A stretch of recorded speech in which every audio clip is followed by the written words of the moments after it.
Best health packages up to 80% discount. Tirumala Diagnostics. నమస్తే, welcome to Suman TV. Janasena అధినేత పవన్ కళ్యాణ్ కాపు పెద్దలకు రాసిన లేఖ ప్రస్తుతం సంచలనంగా మారింది. వైసీపీ వలలో పడొద్దంటూ కూడా కాపు పెద్దలని ఆయన హెచ్చరిస్తున్నది ఆ లేఖలో స్పష్టంగా ఉంది. కాపులకు ఇచ్చేది ఇవ్వకుండా ఈ తాత్సారం ఎందుకు అంటూ కూడా ఆయన వైసీపీని ప్రశ్నించిన పరిస్థితి ఆ లేఖలో చూసాం. మరీ ముఖ్యంగా కాపుల కోసం నా ద్వారాలు ఎప్పుడు తెరిచే ఉంటాయంటూ కూడా ఆయన ఈ లేఖలో కాపు పెద్దలకైతే రాసిన పరిస్థితి. ఎందుకు ఇంత సడన్గా పవన్ కాపు రాగం ఎత్తుకున్నారు, కాపు పెద్దలకు లేఖ ఎందుకు రాయాల్సి వచ్చింది, దీనిపై విశ్లేషిద్దాం. ప్రస్తుతం మనతో పాటు ఉన్నారు Suman TV news chief editor Keshav గారు. సార్ నమస్తే. సార్ నమస్తే. సార్, ఇన్నేళ్ల చరిత్రలో పవన్ కళ్యాణ్ ఎప్పుడు కూడా ఒక లేఖ ఇట్లా కాపులకు రాసింది లేదు. ఫస్ట్ ఆఫ్ ఆల్ కాపు పెద్దలను ఉద్దేశిస్తూ ఎందుకు ఈ లేఖ రాయాల్సి వచ్చింది సార్? పవన్ కళ్యాణ్ గత కొద్ది రోజులుగా అనుసరిస్తున్నటువంటి విధానం, ఓకే, ప్రధానమంత్రికి ఒక లేఖ రాశారు. అవును. సో దానికి కంటిన్యూటీగా కాపు పెద్దలకు ఒక లేఖ రాశారు. ఇప్పుడు ప్రధానమంత్రికి రాసిన లేఖకి దీనికి సారూప్యత ఏంటి అంటే, ఒక విషయాన్ని మనం గమనించాల్సింది, ఆంధ్రప్రదేశ్లో అనుసరిస్తున్నటువంటి విధానాలపైన పవన్ కళ్యాణ్ అలుపెరుగని పోరాటం చేస్తున్నాను నేను అనేటువంటి మాట చెప్తున్నారు. అదే క్రమంలో ప్రభుత్వ నిర్ణయాల్లో ఉన్నటువంటి లోపాలపైన ఆయన ఉద్యమ పదంలో వెళ్తున్నటువంటి పరిస్థితి ఉంది. సో ఇప్పుడు కాపుల దగ్గరికి ఎందుకు వెళ్లాల్సి వచ్చింది? మొదటి నుంచి కూడా కులాలతో సంబంధం లేకుండా కులాలను కలిపే ఒక జాతీయ విధానాన్ని మేము అమలు చేస్తామని జనసేన పార్టీ చెప్తా వచ్చింది. అలానే గత యాత్రల సందర్భంలో కూడా, ఆయన కౌలు రైతు భరోసా యాత్రల సందర్భంలో కూడా ఆయన ఒక ప్రకటన చేశారు, కాపులు పెద్దన్న పాత్ర పోషించాలి అనేటువంటి మాట.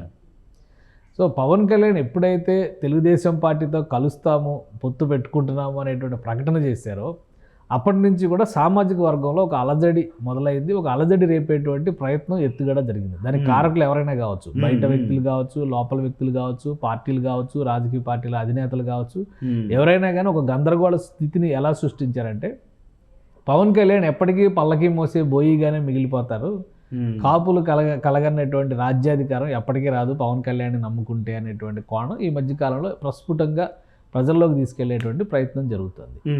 సో దీనికి సంబంధించి పవన్ కళ్యాణ్కి ఒక స్పష్టమైనటువంటి సమాచారం ఉంది.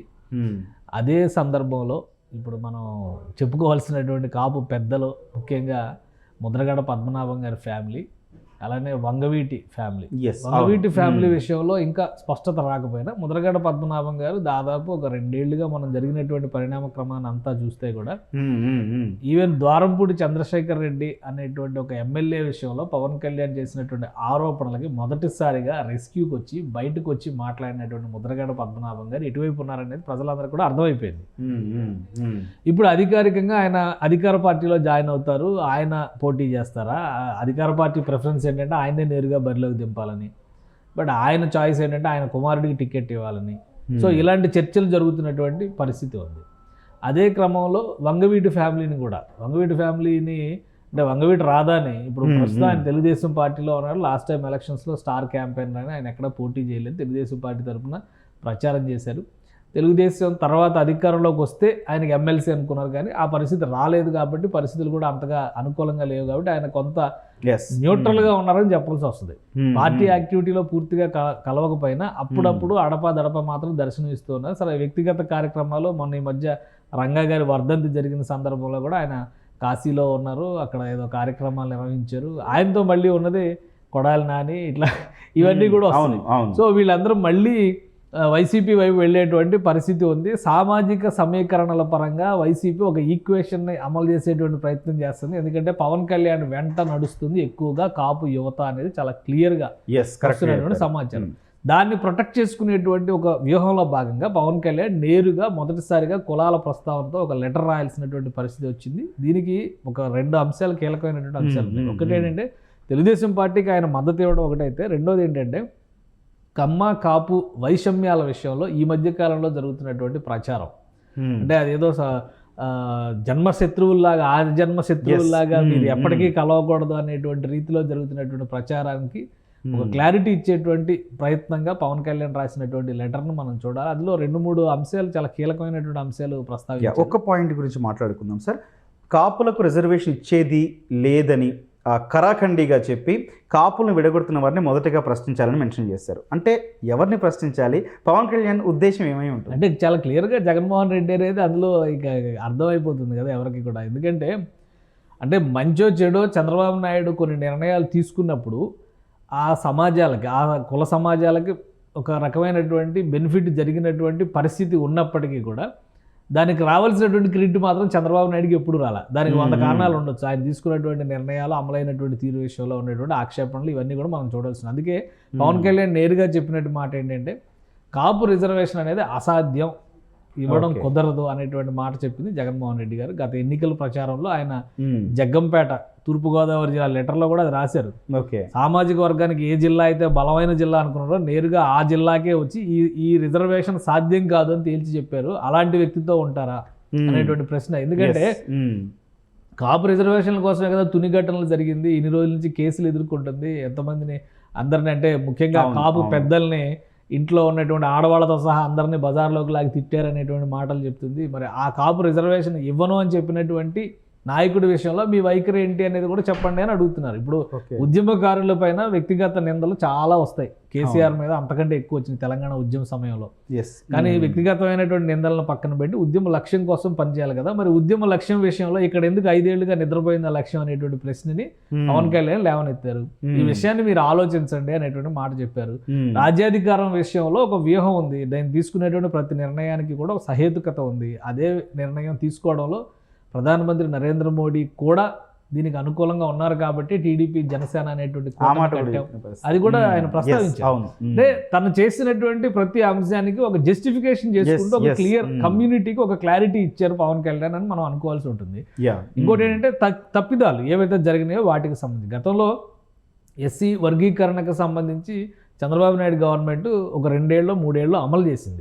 మాదిగా మాల వర్గీకరణ అమలు చేసింది. 2004లో అధికారం పోయిన తర్వాత రాజశేఖర రెడ్డి గారు వచ్చి దాని మీద సుప్రీంకోర్టు దాకా కేసు నడుస్తుంది. దాదాపు 16 ఏళ్ళు 17 ఏళ్ళు గడిచిపోయిన తర్వాత కూడా ఇంకా కేసు నడుస్తుంది. క్లారిటీ ఆ 2-3 ఏళ్ళు బెనిఫిట్ పొందినటువంటి వ్యక్తులకు తెలుసు దీనివల్ల లబ్ధి జరిగింది అని. అలానే కాపు రిజర్వేషన్లకు సంబంధించి కూడా చంద్రబాబు నాయుడు గవర్నమెంట్ ఒక డెసిషన్ తీసుకుంది. సెంట్రల్ కోటాలో కాకుండా ఏదైతే ఈబీసీలకు సంబంధించి వెనుకబడిన వర్గాలకు ఇచ్చినటువంటి ఎకనామికల్లీ బ్యాక్వర్డ్ క్లాసెస్కి ఇచ్చినటువంటి కోటాలో ఒక 5% కాపులకు ఇస్తామనేటువంటి డెసిషన్ చంద్రబాబు నాయుడు గవర్నమెంట్ తీసుకుంది. దీనివల్ల 2 నష్టాలు చంద్రబాబు నాయుడు జరిగింది. కాపుల నుంచి ఓట్లు పడలేదు, అదొక నష్టం. అలానే బీసీల్లో చంద్రబాబు నాయుడు కానీ తెలుగుదేశం బీసీలే వెన్నెముక అనుకున్నటువంటి పార్టీ చల్లాచెదురైనటువంటి పరిస్థితి వచ్చింది. ఈ రకంగా కూడా చంద్రబాబు నాయుడు నష్టపోయాడు. కానీ ఆయన కాపు రిజర్వేషన్లకు నేను కట్టుబడి ఉన్నాను అనేటువంటి ఒక మాట చెప్పాడు. ఇప్పుడు అదే పాయింట్ని ఇక్కడ ఈయన రైజ్ చేశాడు. మీరు అది చేసిన వాళ్ళతో ఉంటారా, అసలు చేయడం సాధ్యమే కాదన్న వాళ్ళతో ఉంటారా? కాబట్టి కాపు పెద్దలు ఆలోచించుకోవాలి. ఇంకోటి ఏంటంటే రాష్ట్ర జనాభాలో దాదాపు 22% వరకు కాపు జనాభా ఉంది అనేది లెక్కలు చెబుతున్నటువంటి పరిస్థితి, ఆ అంచనాలు ఉన్నటువంటి పరిస్థితి. అంటే 22% అనేది మరి ఏ కమ్యూనిటీకి కూడా అంత బలమైనటువంటి శాతం లేదు. అవును, అయినా కానీ ఎందుకు ఐక్యతను చాటుకోలేకపోతున్నారనేటువంటి ఆవేదనని పవన్ కళ్యాణ్ ఆ లేఖ ద్వారా ప్రస్తావించారు. మీరు తీసుకునేటువంటి నిర్ణయాల్లో ఏది సరైనటువంటి నిర్ణయం, ఇప్పుడు ఉన్నటువంటి పాలనలో మరి ఈ పాలనకు మీరు మద్దతు పలుకుతారంటే ఈ అంశాలన్నిటికీ కూడా మీరు ప్రశ్నలకు జవాబులు తెచ్చుకోవాలి కదా అనేటువంటి మాటను ఆయన ప్రస్తావించారు. ఎందుకంటే కాపు కార్పొరేషన్ పెట్టారు, సంవత్సరానికి 500 కోట్ల రూపాయల చొప్పున శాంక్షన్స్ ఇస్తా ఉన్నారు, అవేమీ రాలేదు. ఆ కార్పొరేషన్ల పరిస్థితి ఏంటి? కేవలం కార్ల మీద లైట్లు పెట్టుకోవడానికి తప్పితే ఎందుకు పనికిరాని కార్పొరేషన్గా మారుతున్నాయి అనేటువంటి ప్రశ్నలన్నీ అందులో ఆయన లేవనెత్తారు. సార్ ఒక పాయింట్ కూడా మాట్లాడుకుందాం మనం. నన్ను తిట్టిన నేతలని, కాపు నేతలని కూడా నేను అవి దీవెనలుగా నేను భావిస్తున్నాను, అట్లాగే వాళ్ళ కోసం నా ద్వారాలు ఎప్పుడు తెరిచే ఉంటాయి అన్న మాట ఎవరిని ఉద్దేశించి అయి ఉంటుంది? అసలు ముందెన్నడూ పవన్ గారు ఇట్లాంటి వ్యాఖ్యలు చేసిన సందర్భం లేదు. కారణం ఏమై ఉంటుంది అనుకుంటున్నారు? అంటే ఒకటి ఇక్కడ మనం మామూలుగా చెప్పాలంటే పవన్ కళ్యాణ్ చేసినటువంటి వ్యాఖ్యల ఆంతర్యం ప్రధానంగా కాపుల్లో ఒక వ్యతిరేకత పవన్ కళ్యాణ్ పట్ల తీసుకొచ్చేటువంటి వ్యూహం అమలు చేస్తున్నారు. దాన్ని ఎలా భేదించాలి అనేటువంటి క్రమంలోనే పవన్ కళ్యాణ్ ఈ వ్యాఖ్యలు చేశారు. అలానే హరిరామ జోగయ్య లాంటి నాయకుడు కూడా పవన్ కళ్యాణ్ పొత్తు పెట్టుకున్నారనగానే ఒక లెటర్ ఏదో రిలీజ్ అయింది, అది నేను రాయలేదని ఆయన క్లారిటీ ఇచ్చి ఇలా గందరగోళాలు జరిగినటువంటి పరిస్థితి. అంటే ఒక రకంగా సామాజిక వర్గంలోనే ఒక కన్ఫ్యూజన్ స్టేటస్ ఉన్నటువంటి పరిస్థితి ఉంది. అలానే పవన్ కళ్యాణ్ చేస్తున్నటువంటి విజ్ఞప్తి అందరం కలిసికట్టుగా ఉంటే మనం ముందుకు వెళ్ళగలుగుతాం అనేటువంటి మాట చెప్తున్నారు. కానీ ఎవరికి వారు పార్టీల పరంగా ఎలైన్ అయి ఉంటే ఆ పార్టీ ప్రయోజనాలే ముఖ్యం అవుతాయి. ఇప్పుడు కాపులందరూ ఒకే ఘాటన ఉండి ఒకే పార్టీకి ఓటు వేసేటువంటి పరిస్థితి ఎప్పుడూ ఉండదు, అది సాధ్యమయ్యేటువంటి అంశం కూడా కాదు. కానీ అందులో మెజారిటీ అభిప్రాయం అనేది ఇక్కడ వ్యాలిడ్ అవుతుంది. Yes. జనసేన వెంట మెజారిటీ కాపులు నడుస్తున్నారన్నది వాస్తవం. అయితే ఇక్కడ జరిగినటువంటి పరిణామాలు ఎప్పుడైతే తెలుగుదేశం పార్టీతో పొత్తు అనేటువంటి అంశం తెరపైకి వచ్చిందో అప్పుడు మెజారిటీ కాపుల్లో కూడా ఒక చర్చ మొదలైంది.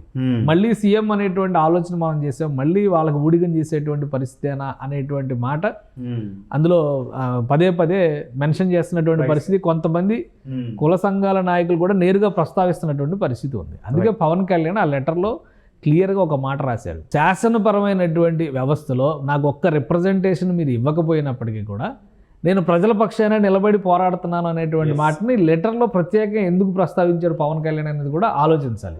ఇన్ని మాటలు చెప్పిన వాళ్ళు కాపులందరూ ఓటు వేసి ఉంటే జనసేన పార్టీ కనీసం ఒక 10 సీట్లన్నా గెలిచి ఉండాలి. ఇప్పుడు అటువంటి పరిస్థితి లేనప్పుడు రాజకీయంలో మార్పు కోసం రాష్ట్ర అభివృద్ధికి సంబంధించి కొన్ని నిర్ణయాలు నేను తీసుకుంటున్నప్పుడు మీరు నాతో ఉండకుండా మళ్ళీ నన్ను దోషిగా నిలబెట్టేటువంటి ప్రయత్నం ఎందుకు చేస్తున్నారు, వాళ్ళతో చేతులు కలిపేటువంటి ఎత్తుగడలో మీరు భాగస్వాములు ఎందుకు అవుతున్నారు, అందుకని ఆ వ్యూహం విషయంలో మీరు అలర్ట్గా ఉండండి అనేటువంటి ఒక హెచ్చరికగా దీన్ని మనం చూడాలి. ఇప్పుడు కాపు సంఘాల నేతలు ఏ విధంగా రియాక్ట్ అవుతారు, పవన్ కళ్యాణ్ సహజంగా వైసీపీ నేతలు ఎలాగో రియాక్ట్ అవుతారు, అంటే పవన్ కళ్యాణ్కి వ్యతిరేకంగానే రియాక్ట్ అవుతారు. వాళ్ళకంటే కూడా ఇక్కడ ముఖ్యమైన పాత్ర పోషించాల్సింది కాపు సంఘాల నాయకులు ఎవరు మాట్లాడతారో, ఏ విధంగా మాట్లాడతారు అనేది చాలా ముఖ్యమైనటువంటి అంశం. ఆ రియాక్షన్ బట్టే రేపు ఎలక్షన్స్లో కూడా ఎఫెక్ట్ కనిపించేటువంటి, ఆ ప్రభావం కనిపించేటువంటి అవకాశం ఉంటుంది. Right sir, thank you sir. Right, మొత్తంగా పవన్ కళ్యాణ్ కాపు పెద్దలను ఉద్దేశించి రాస్తున్న లేఖ ప్రస్తుతం సంచలనంగా మారింది. ఆంధ్రప్రదేశ్లో జరుగుతున్న పరిణామాలే, మరి ముఖ్యంగా వైఎస్ఆర్సీపీ కాపులను ఆకర్షించే ప్రయత్నం చేస్తున్న నేపథ్యంలో ఈ లేఖపై కాపు పెద్దలు ఏ విధంగా స్పందిస్తారో కూడా చూడాల్సి ఉంది. ఇప్పటికే కాపు నాయకులందరూ కూడా జనసేన వెంటే ఉన్నారన్న వార్తల నేపథ్యంలో కాపుల ఐక్యత కోసం అయితే ఈ లెటర్ ఖచ్చితంగా దిశానిర్దేశం అయితే చూపే అవకాశాలు కూడా కనిపిస్తున్నాయి. Thank you.